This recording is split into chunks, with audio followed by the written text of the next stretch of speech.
बिस्मिल्लाहिर्रहमानिर्रहीम। अस्सलाम वालेकुम नाज़रीन। आज की इस वीडियो के अंदर हम लोग बात करने वाले हैं कि हमारी गंदम के अंदर पोटाश का इस्तेमाल क्यों ज़रूरी है, कौन सी पोटाश कब और किस वक्त हमें इस्तेमाल करनी चाहिए।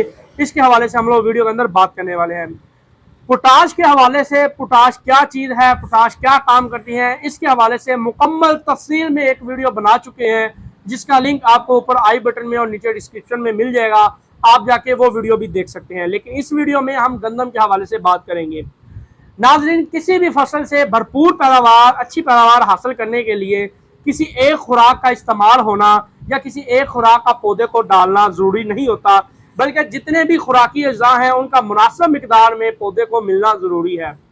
चाहे वो पोटाश, नाइट्रोफास, DAP वगैरह या हमारी यूरिया वगैरह या इसके अलावा कॉपर, मैग्नीशियम, आयरन सल्फेट वगैरह जो भी अज्जा हैं, उनका जब तक वो पौधे को मुनासिब मिकदार में मिलेंगे नहीं, आप कभी भी अच्छी पैदावार आप लोग हासिल नहीं कर सकते। तो इसी तरह पोटाश भी है। पाकिस्तान में कम अज कम भी 2 से 3% लोग ऐसे हैं जो फसलात में पोटाश का इस्तेमाल करते हैं और एक अच्छी पैदावार हासिल करते हैं।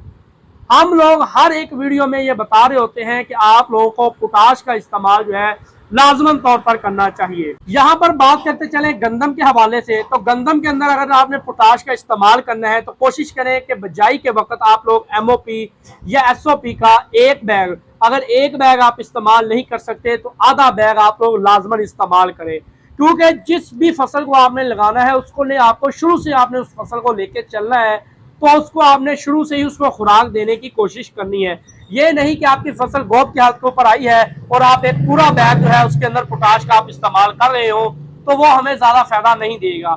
पहली 40% तक जो पौधे को पोटाश की जरूरत होती है वो पहले 40 दिन के अंदर मौजूद होनी चाहिए आपकी खेत के अंदर। यानी कि आपके खेत के अंदर पोटाश की इतनी मिकदार मौजूद हो जो पहली 40% तक पौधे की जरूरत को पूरा कर सके। तो जरूरत को पूरा करने के लिए आपने पोटाश का इस्तेमाल जमीन की तैयारी के अंदर करना है।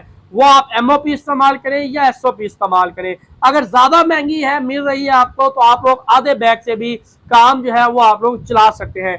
इसके बाद जब आपकी फसल गोब की हालत के करीब पहुंचती है तो उस वक्त आप लोग जो है 10 से 12 किलो सल्फेट और पोटाश यानी कि SOP जो होती है, जो सोलुबल पोटाश होती है, उसको आपने हल करके आपने रिफंड कर देना है जब आप लोग गोब की हालत के ऊपर गंदम की फसल को पानी लगा रहे हो उस वक्त।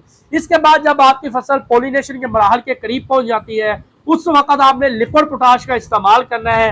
अगर ये काम आप कर लेते हैं तो यकीन करें आप एक बड़ी अच्छी पैदावार आप लोग हासिल कर सकते हैं। अब जो पोटाश होती है वो फसल के अंदर काम ये करती है कि हमारी फसल के अंदर जान पैदा करती है, हमारे दानों के अंदर वजन लेके आती है, चमक हमारे दानों के ऊपर लेके आती है। तो फसल को कहीं ना कहीं गिरने से भी रोकने के लिए पोटाश बड़ा अहम किरदार अदा करती है। तो इसलिए पोटाश का शुरू के अंदर इस्तेमाल इंतहाई जरूरी है। जब हमारी फसल गोब की हालत के ऊपर आ जाती है, सिट्टे निकारी होती है, तो सिट्टों के अंदर वजन ज्यादा होने की वजह से हमारा जो फसल है वो गिरना शुरू हो जाती है। और जिन काश्तकार भाइयों ने फसल के अंदर शुरू में पोटाश का इस्तेमाल किया होता है उनकी फसल नहीं गिरती, बल्कि उन काश्तकार भाइयों की फसल जल्दी गिर जाती है जिन्होंने शुरू में पोटाश का इस्तेमाल नहीं किया होता।